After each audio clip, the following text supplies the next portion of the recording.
తాకట్లో ఉన్న బంగారాన్ని విడిపించి ఆ రోజున మార్కెట్ ధర కట్టి మిగిలిన డబ్బును మీకు అందిస్తుంది Kommuri gold. Isha, it's like, and of course, you guys are already mentioned on many stages. లో ఏంటంటే మలయాళం రీమేక్ ఫిలిం ఇది. సో జయ జయ ఏదైతే ఉందో film and super hit film. Of course నేను మలయాళంలో చూశాను. నాకు చాలా చాలా నచ్చేసింది ఆ సినిమా. ఆ టైంలోనే వచ్చిన టైంలోనే ఆ టైంలో అందరం దాని గురించి మాట్లాడుకునేవాళ్ళం అనమాట. సో ఆ క్యారెక్టర్ ఏదైతే ఉందో ఆ విమెన్ రోల్, ఎస్పెషల్లీ మీరు ప్లే చేస్తున్న రోల్ ఏదైతే ఉందో ప్రశాంతి రోల్, దానికి చాలా ఇంపార్టెన్స్ ఉంటుంది. అండ్ మీ ఫ్యాన్స్ అందరూ మిమ్మల్ని అభిమానించేవాళ్ళు, అమ్మయ్యా ఈషాకి పర్ఫెక్ట్ రోల్ వచ్చింది ఇన్ని ఇయర్స్ తర్వాత మళ్ళీ అగైన్ అని అనిపించింది. So what you think?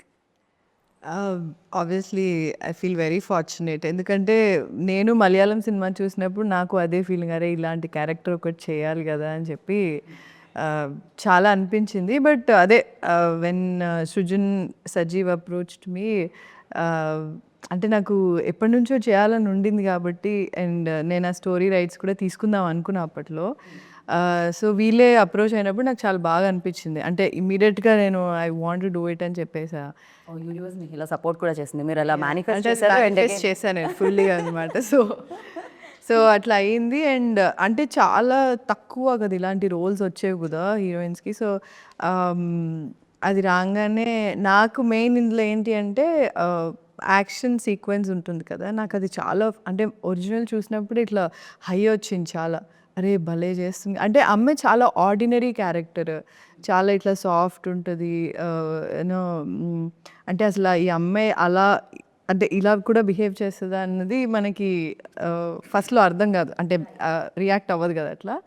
So I think ఆ అమ్మాయికి ఉన్న అదే ఆ క్యారెక్టర్కి ఉన్న లేయర్స్, తర్వాత ఇలా చేయడం, మళ్ళీ తర్వాత నార్మల్ ఉండడం అనేది నాకు చాలా నచ్చింది. సో మలయాళం కంటే కూడా ఈ క్యారెక్టర్కి సజీవ్ ఇంకా చాలా ఏమంటారు లేయర్స్ యాడ్ చేశారనమాట. సో ఇందులో ఇంకా ఈమె క్యారెక్టర్ అంటే దానికంటే కొంచెం ఇంట్రెస్టింగ్గా ఉంటుంది కూడా దీంట్లో. So I think it be really good. Generally like when Tollywood తెలుగులో మనం చూసుకున్నట్టయితే women oriented films like Arundhati, Bhaagamathie, like ఇట్లాంటి powerful roles, or else you know horror films ఎక్కువగా, అలా గీతాంజలి, అంజలి డిడ్. సో ఇలాంటి ఫిలిమ్స్ వచ్చేవి. దాని తర్వాత నవే డేస్ చేంజింగ్, అంటే మా ఇంటి బంగారం రీసెంట్గా సమంత గారు చూసాం మనం ఒక you know yeah. So these kind of roles అనేది చాలా, అంటే ఈ మధ్య రైటర్స్ రాస్తున్నారు, even though big actors accept చేస్తున్నారు, జనాలు చూస్తున్నారు. ఇది జరుగుతూ ఉంటుంది. కరెక్ట్ ఇలాంటి పరిణామంలోనే ఈ సినిమా మీకు వచ్చింది. గుడ్ థింగ్ కదా. అంటే ముందు థియేటర్స్కి వస్తారా లేదా అని చాలా భయం ఉండేది. అంటే ఒక అమ్మాయి ఆ అమ్మాయి మెయిన్ లీడ్ అన్నప్పుడు వస్తారా లేదా, అసలు బడ్జెట్ అంత పెట్టచ్చా, పెడితే వస్తుందా రాదని చాలా భయం ఉండేది. I think girl friend, even Arundhati ఇలాంటి సినిమాలన్నీ అప్పుడు అంటే ఆ టైంలో కొంచెం తక్కువే ఉండేది. ఇప్పుడు ఇంకా అంటే పీపుల్ ఆర్ వాచింగ్ ఇట్, థియేటర్స్కి వెళ్ళి చూడడం అనేది జరుగుతుంది కాబట్టి they putting in money and they getting the profits also. So it's a good thing. Very happy for you actually. Thank you. And Sajeev,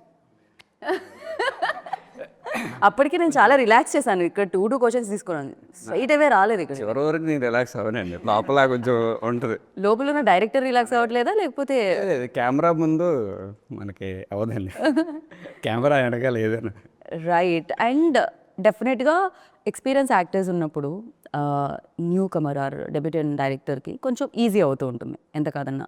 అంటే రిమైనింగ్ థింగ్స్ మేబీ హ్యాండిల్ చేయాలి, కానీ యాక్టర్స్కి ఒక ఎక్స్పీరియన్స్ ఉన్నప్పుడు మీ పేపర్ మీద ఏదైతే ఉంటుందో దాన్ని ఈజీగా వాళ్ళు చేసేయగలుగుతూ ఉంటారు, పెద్ద ఎక్కువ కష్టం ఉండదు. అండ్ ఈ సినిమాకి మీరు మేజర్లీ పడ్డ కష్టం అంటే ఏం చెప్తూ ఉంటారు?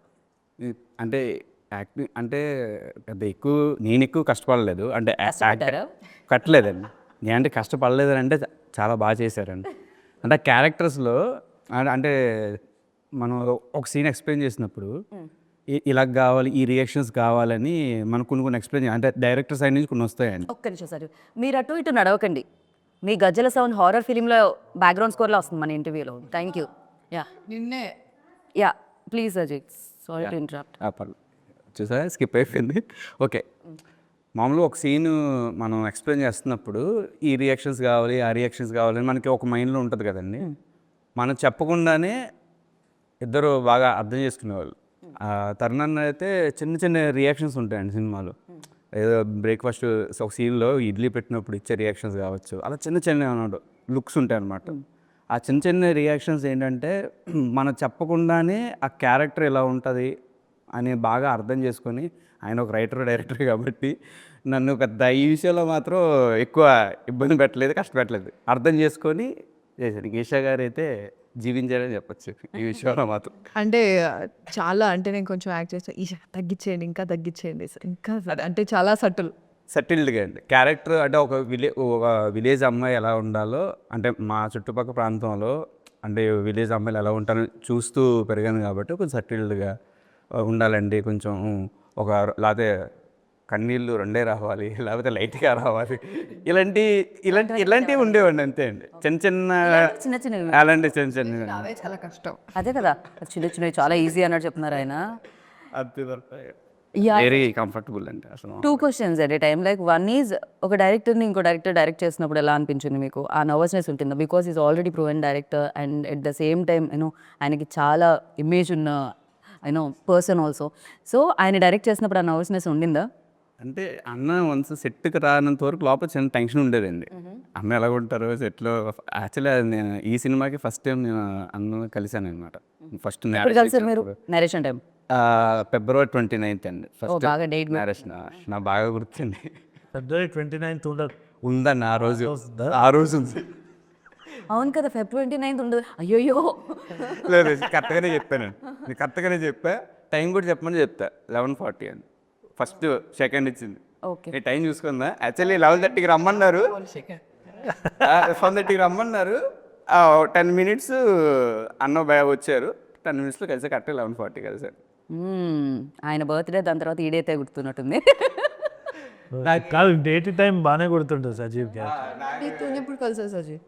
అయిపోయారు. దాన్ని నువ్వు బఫర్ అయ్యావు అక్కడే. టైం లోడింగ్ ఈవినింగ్ గుర్తులేదు. నెట్వర్క్ కొంచెం తక్కువగా ఉంది అక్కడ ఇప్పుడు. అంటే అసలు ఇప్పుడు ఇన్నోసెంట్ ఇప్పుడే స్టార్ట్ అయ్యిండే, ఇంకా సేపట్లో ఇంటర్వెల్ బ్యాంగ్ ఉంటుంది కదా, అలా ఉంటుంది ఇప్పుడు మీకు. మీరు కరెక్ట్ టైప్ చెప్పండి. అదర్వైజ్ ఈవినింగేనండి టైము ఎంత ఐడియా లేదు. ఈషా మీలోని ప్రశాంతిలోని శాంతిని బయటకు తీసుకొని రావాలి.